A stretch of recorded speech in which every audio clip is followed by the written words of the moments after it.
For 3 decades, the F/A-18 Super Hornet has been called a compromise. It was the slow replacement for the legendary F-14 Tomcat that was never supposed to survive the age of stealth. To the casual observer, it is a non-stealthy 4th-generation relic that belongs in a museum next to the F-16. But in late 2024, a single leaked photograph of a Super Hornet over the Pacific changed everything. It wasn't carrying bombs, it was carrying a massive 21-foot-long missile that shouldn't even exist on a carrier deck. That one image revealed the Navy's biggest secret. The Super Hornet isn't being retired. It has been transformed into a stratospheric sniper that can kill stealth jets from over 250 miles away. Welcome to Global Strike Matrix. Today, we are deconstructing the Rhino's lethal rebirth. By the end of this deep dive, you will understand why the Block 3 upgrade isn't just a facelift, it is a total biological transformation. We are tearing apart the physics of the IRST-21 sensor and the terrifying reality of the AIM-174B Gunslinger. The jet might look the same, but the iron workhorse is now a digital assassin. To understand why the Super Hornet is so dangerous in 2026, you first have to understand why everyone thought it was a failure in the 1990s. When the Navy retired the F-14 Tomcat, pilots were furious. The Tomcat was a Mach 2.3 interceptor built for speed. The Super Hornet, by comparison, was a slug. It was larger than the original Hornet, heavier, and significantly slower. Because its wings are slightly canted or angled outward to improve low-speed carrier landings, the jet creates massive amounts of aerodynamic drag. In a high-speed chase, a Super Hornet will almost never catch a MiG-31 or a Su-35. But the Navy wasn't looking for a drag racer. They were looking for a truck. The Super Hornet was designed with bring-back capability. It could take off with a massive load of expensive missiles, and if it didn't fire them, it could land back on the carrier without having to dump them in the ocean to save weight. This made it the most efficient platform in history. But efficiency doesn't win wars against peer adversaries like China or Russia. For 20 years, the Super Hornet survived because it was fighting insurgents who didn't have radar. But as we entered the 2020s, the stealth gap became a crisis. The F-35 was supposed to be the answer, but the F-35 has one major flaw. It can only carry 4 missiles internally if it wants to stay stealthy. If you want to win a massive air war in the Pacific, you need more magazine depth. You need a missile truck that can sit behind the stealth jets and rain fire from the heavens. This is where the Block 3 upgrade comes in. It wasn't about making the jet faster. It was about making the jet smarter than the missile flying towards it. Look inside the cockpit of a Block 3 Rhino.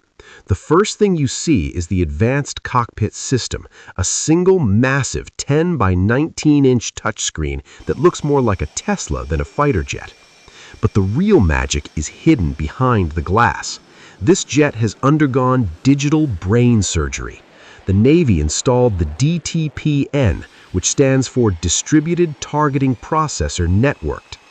In older jets, the computer could only process what its own sensors saw. If the radar saw a target, it showed up. If it didn't, the pilot was blind. The DTP-N changes the fundamental physics of the battlefield. It allows the Super Hornet to function as a node in a giant digital web.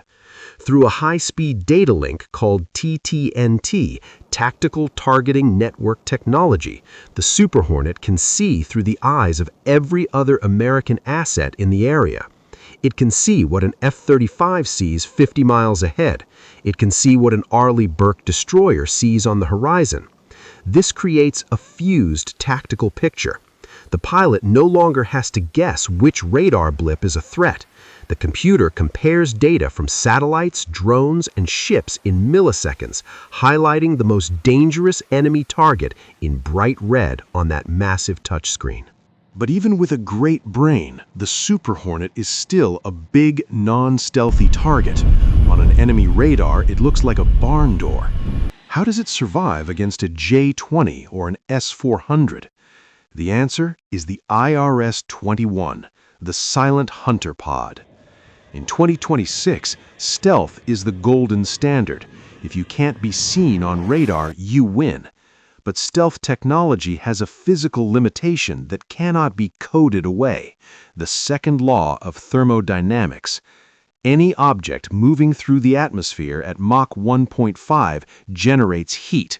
The friction of the air against the leading edges of the wings and the canopy creates a thermal signature. And then there are the engines, screaming 1,000-degree exhaust plumes that glow like a sun against the freezing background of the stratosphere. The Super Hornet uses this against the enemy. Look at the centerline fuel tank under the jet's belly. At the very front of that tank is a small glass-tipped window. That is the IRS-21 sensor. It is a long-range infrared camera that doesn't emit a single radio wave. It is a passive hunter. When a Super Hornet flies into combat, it can turn its APG-79 radar completely off. To the enemy's radar warning receivers, the Super Hornet doesn't exist. It is electronically dark. But the IR sensor is scanning the horizon, looking for the tiny heat spikes generated by stealth fighters. Because the sensor is passive, the enemy pilot has no idea they are being watched. But there's a catch. A single infrared camera can give you a direction, but it can't tell you the range or distance to the target. Without range, you can't fire a missile. This is where the DTP-N brain comes back into play. If two Super Hornets fly 20 miles apart and both look at the same heat signature, they use a process called triangulation. Their computers instantly share the angles and calculate the exact three-dimensional coordinates of the enemy's stealth jet. The Super Hornet can now generate a weapons-grade lock on a stealth fighter from 60 miles away without ever turning on its radar. It is the ultimate ambush predator. And now, for the part that has the Chinese Navy terrified, the sword that can reach out and touch the untouchable. For decades, the longest reach in the sky belonged to the Chinese PL-15 missile, with a range of roughly 150 miles. American pilots were outranged. They had to fly closer to the enemy to get a shot, which is a suicide mission for a non-stealthy jet like the Super Hornet. But in 2024, the Navy unveiled the AIM-174B Gunslinger. Look at the size of this weapon. It is over 20 feet long and weighs nearly 2,000 pounds. It is an air-launched version of the SM-6, the Navy's premier ship-based interceptor. By hanging this monster under the wing of a Super Hornet, the Navy has given the Iron Workhorse a sniper rifle that can hit targets over 250 miles away.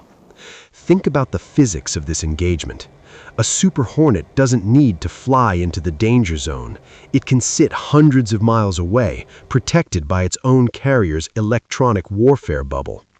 It receives targeting data from a stealthy F-35 or a U-2 spy plane through its Block 3 data link. The pilot pulls the trigger. The Gunslinger missile ignites, climbing into the thin air of the upper atmosphere where there is almost zero drag. It screams toward the enemy at Mach 3.5, dropping down like the hand of God on an enemy AWACS plane or a refueling tanker. The Navy has officially ended the range gap. It is now the most dangerous magazine in the Pacific. It isn't a museum piece. It is a nodal point in a digital kill web. It is the silent observer that sees through stealth and the heavy hitter that can kill from the next time zone. If you want us to do a technical deep dive into the A-18G Growler, the electronic warfare version that blinds entire countries, let me know in the comments. You are watching Global Strike Matrix. The age of the dogfighter is over.